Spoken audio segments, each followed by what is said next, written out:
គ្រប់ជំរាបសួរពុកម៉ែបងប្អូនលោកយាយលោកតាពុទ្ធបរិស័ទទាំងអស់គ្នា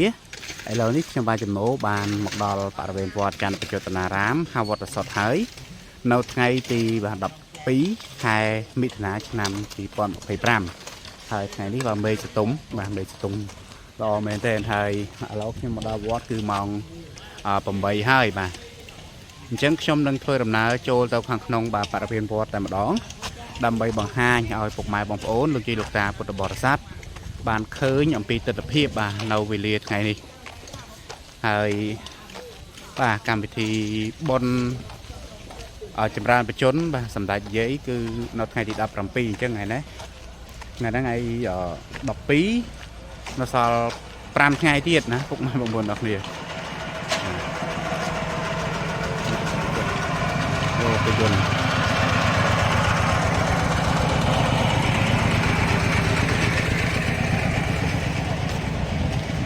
បាទអញ្ចឹងដល់សល់ឆ្នាំ5ថ្ងៃទៀតហើយខ្ញុំឃើញថាវត្តរៀបចំកន្លែងប្រពៃពិធីដូចនៅកន្លែងសាលាលួងអញ្ចឹងណាបាទខាងមុខនោះគឺផ្ទះបាយរបស់យើង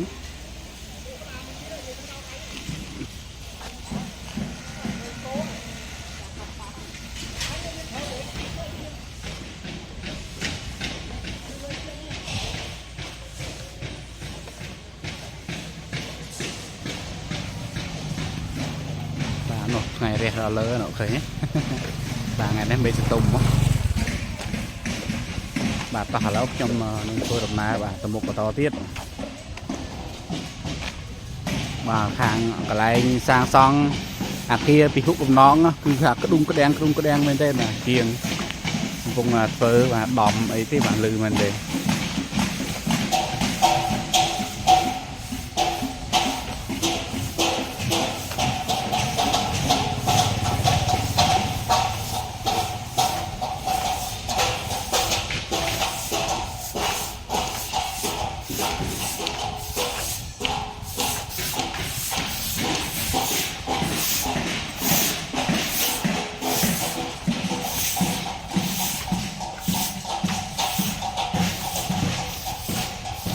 បាទឃើញថាអត់តន់ឃើញមានពុទ្ធបរិស័ទមកទេបាទថ្ងៃនេះ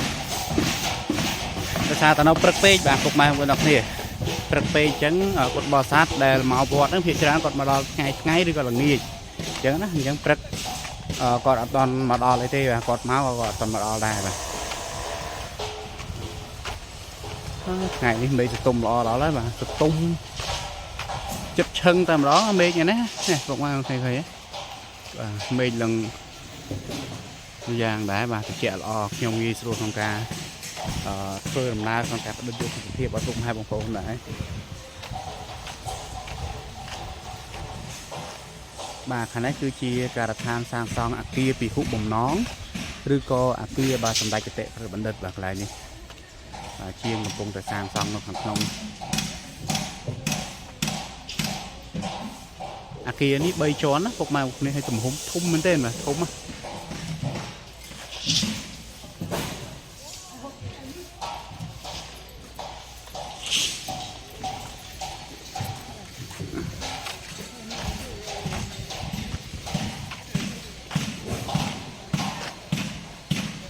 បាទហើយខាងនេះវិញគឺជាអគារសម្ដេចគតិព្រះបណ្ឌិតបាទឬក៏យើងហៅមួយទៀតងាយស្រួលគឺកុដិប្រសង់កន្លែងនេះណាបាទសាងសង់សម្រាប់កុដិប្រសង់ដែលមានកម្ពស់3ជាន់បាទ3ជាន់បាទតោះឥឡូវខ្ញុំបន្តដំណើរទៅមុខបន្តទៀត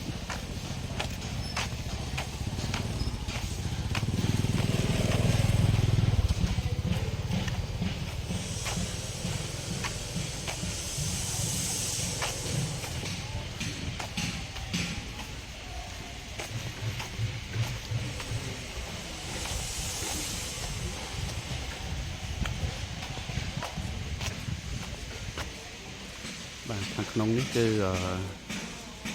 នេះគឺសាលាលួងពុកម៉ែបងប្អូនអរគ្នាហើយខ្ញុំឃើញរៀបចំដេក័រនៅខាងក្នុងអញ្ចឹងប្រហែលជាពិធីចម្រើនបច្ចុប្បន្នបាទសម្ដេចយាយប្រហែលជារៀបចំនៅខាងក្នុងហ្នឹងបាទខាងនេះគឺជាអាស្រមរបស់លោកអូសួង ប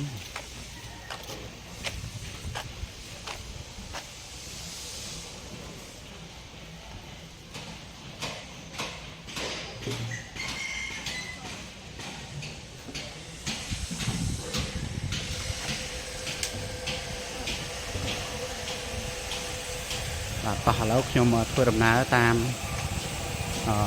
khang và khang chướng là luống là bày file mà trông mà chẳng video đi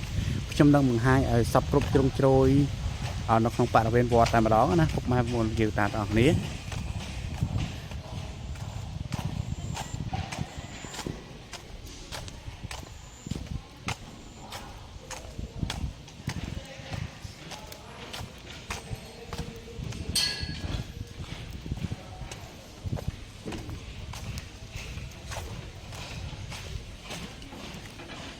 bà bóng ní cứ ở khang chướng chiên khang lách bà bóng vọt nhé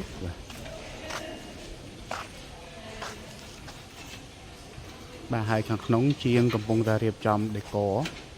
bà mượn khơi nhé là nghịch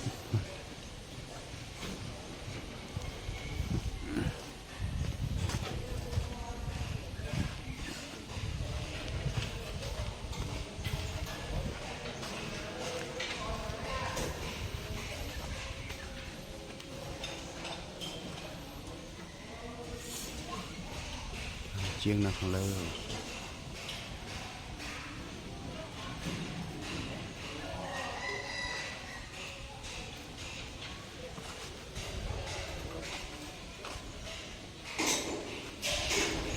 tả lâu nhom ở bên to này rồi tiếp hay nào khăm mốc nó cứ sờ lóng đây là sờ lóng từ nhà tiếp trong chẳng hạn cái son dẫn nè và cái này dây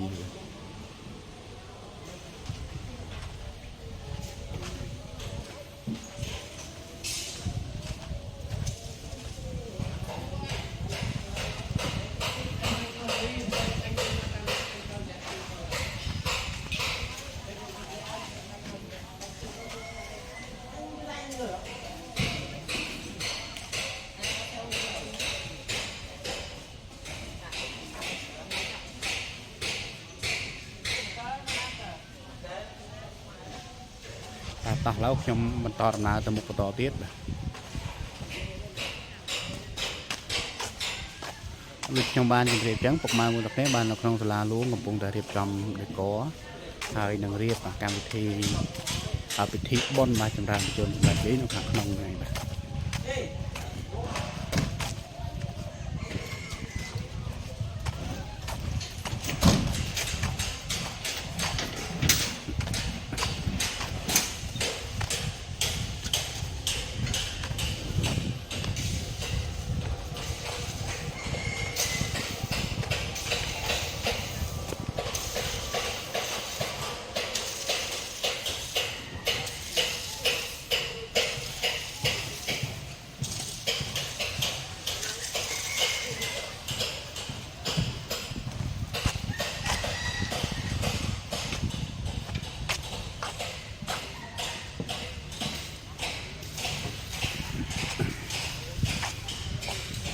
và cái này cứ lại sang xong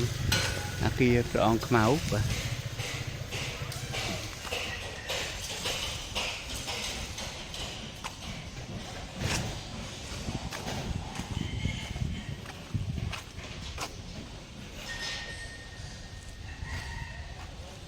nâu chấm hiền cái này cái này nhà tốcรถยนต์អគ្គិសនីឬឡានអគ្គិសនីហ្នឹងពុកម៉ែបងប្អូនដូចជាលោកតាដែលមកវត្តមកពិបាកក្នុងការធ្វើដំណើរចង់មើលចង់ដើរមើលបាទសមិទ្ធផលផ្សេងមិនថាក្នុងវត្តលើកោះបើថាពិបាកក្នុងការធ្វើដំណើរអាចប្រាប់ទៅវត្តនឹងរៀបចំដើម្បីឲ្យអ្នកបើកឡានហ្នឹងជូនអញ្ចឹងណាដោយឡានអគ្គិសនីហ្នឹងឯងហ្នឹងហើយ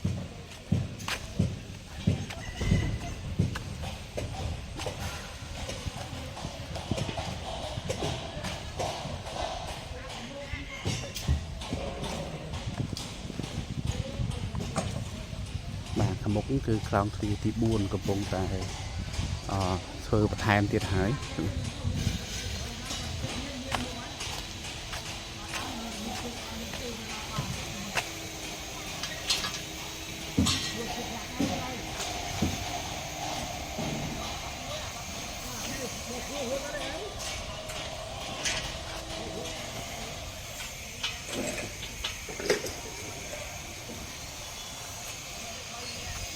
បាទតោះឥឡូវខ្ញុំបន្តដំណើរទៅមុខបន្តទៀតបាទដើម្បីបង្ហាញទស្សនវិជ្ជា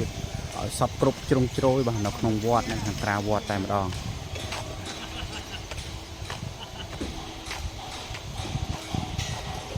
បាទខាងមុខកន្លែងរុំស្បៃខៀវហ្នឹងកន្លែងហ្នឹងកំពុងតែ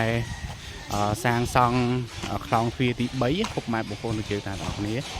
បាទអញ្ចឹងវត្តយើងមានខ្លោងទ្វារ5ខ្លោងទ្វារទី3ហ្នឹងគឺធ្វើក្រោយគេបាទដោយសារតែកន្លងមកយើងទុកខ្លោងទ្វារហ្នឹងសម្រាប់កន្លែងដឹកដីដឹកអីចូលវត្តទៅវាឥឡូវទៅចាប់តាមសាងសង់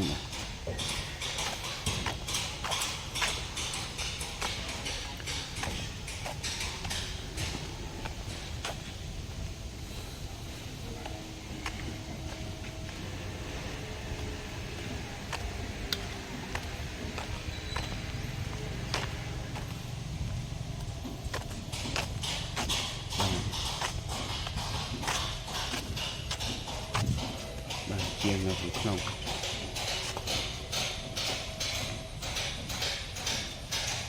បាទកន្លែងហ្នឹងគឺខ្លោងទ្វារទី3បា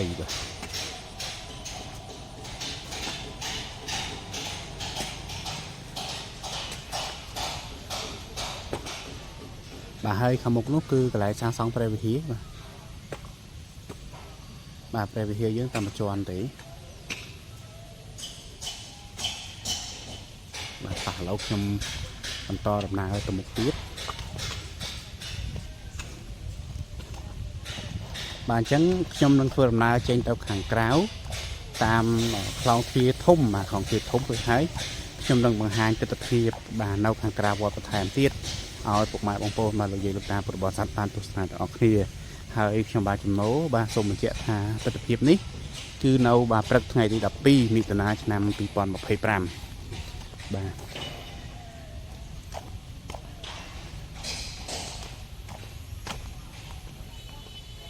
អានេះដើមស្នាយណាពុកម៉ែបងប្អូន3ដើមមកចេះរៀបបានជាស្លឹកឯណាមូលដូចបាល់បាទមិនថោកទេមកទៅរំបានរៀបគេឆ្នៃម៉ូដបាទធ្វើអញ្ចឹងបានកញ្ចុំស្លឹកគេបាទនេះគឺខ្លោងទ្វារទី2របស់វត្ត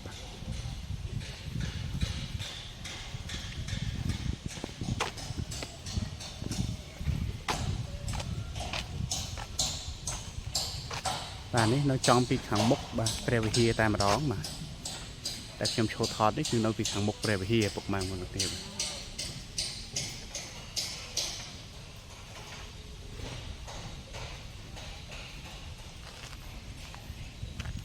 បាទឥឡូវខ្ញុំបន្តដំណើរទៅមុខបន្តទៀតហើយខាងនេះវិញគឺភូមិរៀបចំធ្វើភូមិ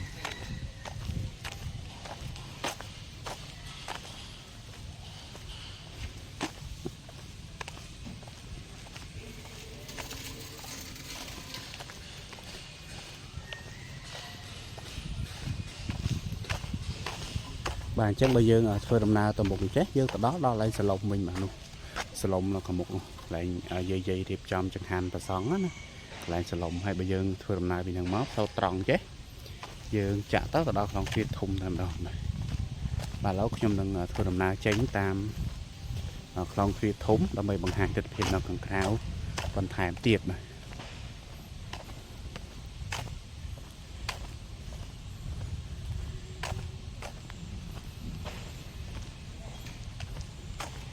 បាទក្នុងទ្វារធំយើងស្អាតរៀបក្បាច់រៀបអីថែមច្រើនមែនទែនចាំមើលខ្ញុំតកៀកតិចខ្ញុំបង្ហាញឲ្យពុកម៉ែបងប្អូនលោកយាយលោកតាបានឃើញទាំងអស់គ្នាបាទនេះខ្ញុំមើលក្បាច់រៀបច្រើននេះបាទនេះឡើយនេះបាទនេះបាទស្អាតមែនទែននេះជាងកំពុងរៀបបាទរៀបជុំវិញហ្មងអាក្បាច់នេះក្បាច់ស្រួយយ៉ាងឃើញទេបាទហើយទៅលើកពូលត្រីសូននៅលើបាទ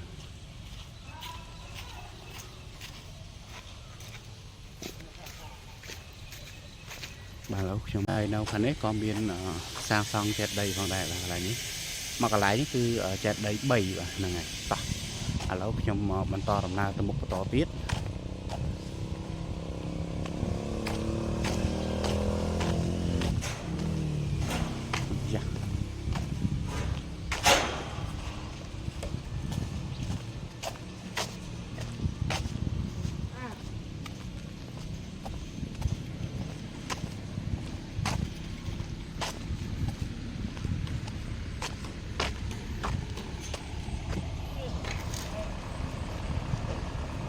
bà lâu trong trên một đo hàng cào hơi hay đâu và chiên nó không lớn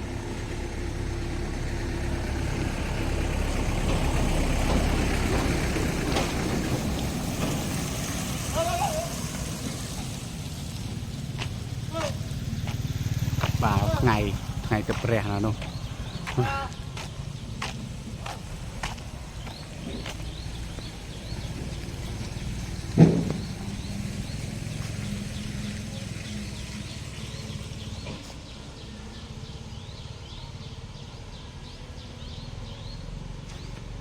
và đây là tập hiệp nào thằng cáo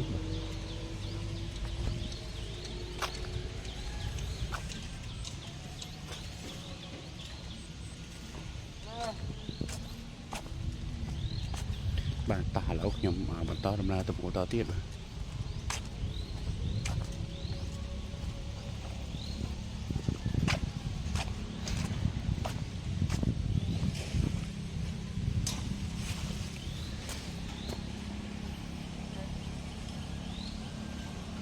hồ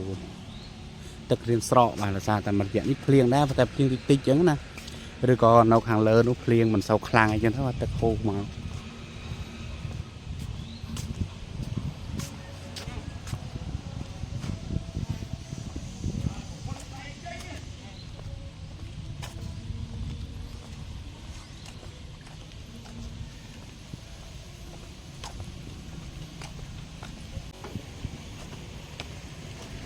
bà là hộp nhôm mình to nào một tiếp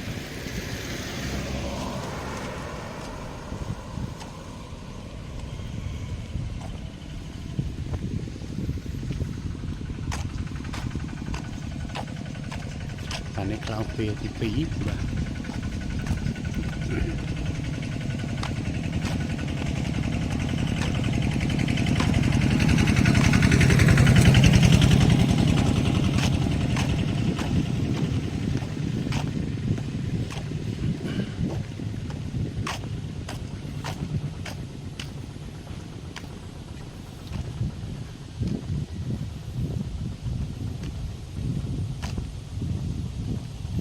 bà chẳng khơi tha nâu khẳng cáo bà rọp nâng rồi bón cứ miền đàm màu chẳng hấy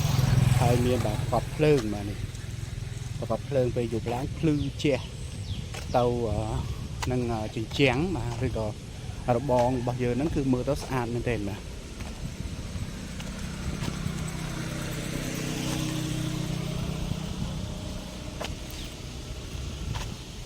bà lúc nhưng mình to đập nào tôi một tỏ tiếp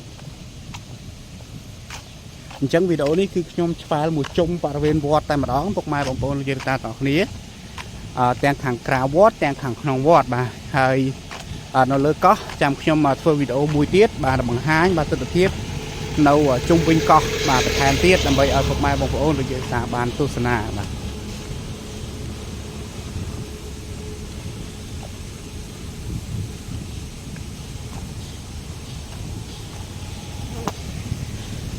สนุกตึกบ่យើងมา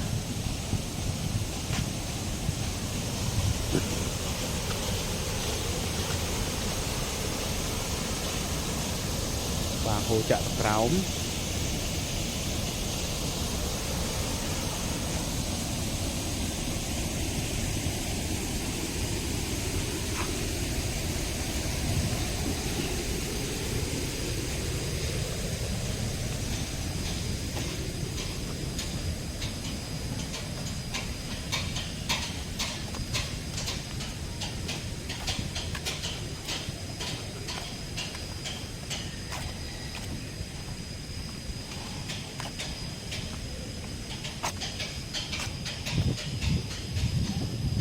បាទហើយ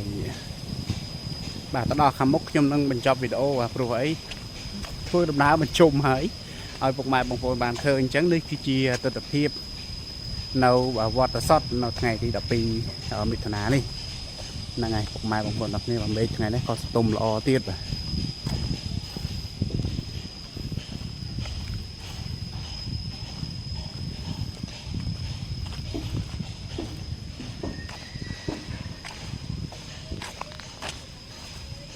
បាទនេះខ្លងទ្វារទី2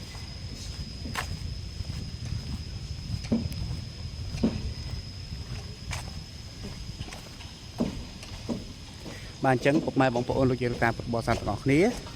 ទស្សនភាពបាននៅក្នុងបរិវេណវត្តច័ន្ទបច្ចុប្បន្នារាមវត្តសុទ្ធបាទនៅថ្ងៃទី12នេះខ្ញុំបានចំណូលបានបង្ហាញបាទប៉ុណ្ណឹងសិនដើម្បីឲ្យពុកម៉ែបងប្អូនបានឃើញអំពីទស្សនភាពបាទនៅវត្តសម្រាប់ព្រឹកថ្ងៃទី12នេះហើយវីដេអូនេះបើមានការខ្វះខាតលើសលួសត្រង់ណាបាទសូមអធិស្ឋានផងដែរហើយវីដេអូបន្តខ្ញុំនឹងធ្វើដំណើរទៅលើកោះដើម្បីបង្ហាញបាទទស្សនភាពនៅលើកោះបន្ថែមទៀតឲ្យពុកម៉ែបងប្អូនលោកយាយលោកតាបានទស្សនាអញ្ចឹងវីដេអូនេះខ្ញុំបានចំណូលមានតែប៉ុណ្្នឹងទេបាទសូមអរគុណសូមគោរពលាបាទ